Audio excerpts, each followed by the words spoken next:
இந்த நியூ ஸ்டூடெண்ட்ஸுக்கு வந்து ப்ராப்ளமே கிடையாது, ஈஸியாக வந்து சமாளிச்சிடுவாங்க. இந்த பழைய ஸ்டூடெண்ட்ஸுங்க இருக்க பாருங்க, அவங்கள சமாளிக்கிறது சாதாரண விஷயம் இல்லை. இங்க ஏகப்பட்ட பழைய ஸ்டூடெண்ட்ஸ், நான் அங்க பார்த்து சொல்றேன், ஏகப்பட்ட பழைய ஸ்டூடெண்ட்ஸ். அது சாதாரணமான பழைய ஸ்டூடெண்ட்ஸ் இல்லை,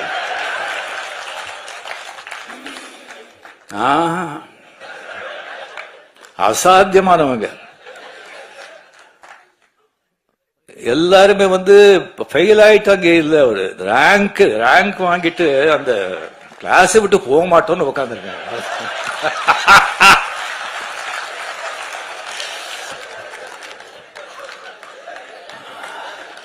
கலைஞரோட வந்து தம்பி சின்ன வயசுல இருந்தெல்ல பார்த்து இதுக்கு இருக்கிறவங்க வந்து அவங்களெல்லாம் சமாளிக்கிறது சாதாரணங்க. ஒருத்தர் வேண்டாங்க, துரைமுருகன் சொல்லி ஒருத்தர் இருக்காரு,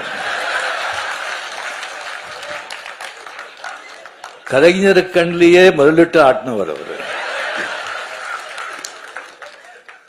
அவருக்கு ஏதாவது விஷயம் சொல்லி இப்படி போற, இப்படி பண்றோன்னே எப்படி இருக்கு, எப்படி நல்லா இருக்கு அப்படின்னு சொன்னா, அப்படியா சந்தோஷம் அப்படின்னு சொன்னா, அது என்ன நல்லா இருக்குன்னு சொல்லி சந்தோஷம் சொல்றாங்களா, என்னடா இப்படி பண்றீங்கன்னு சந்தோஷம் சொல்றாங்களா, ஒன்னும் புரியாது.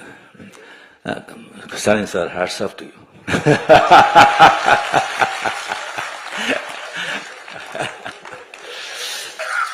மூத்த அமைச்சர்கள் வச்சுக்கிட்டு கலைஞர் வச்சு ஸ்டாலின் ரொம்ப கஷ்டப்படுறாருன்ற மாதிரி ரஜினிகாந்த் சொன்னாரு.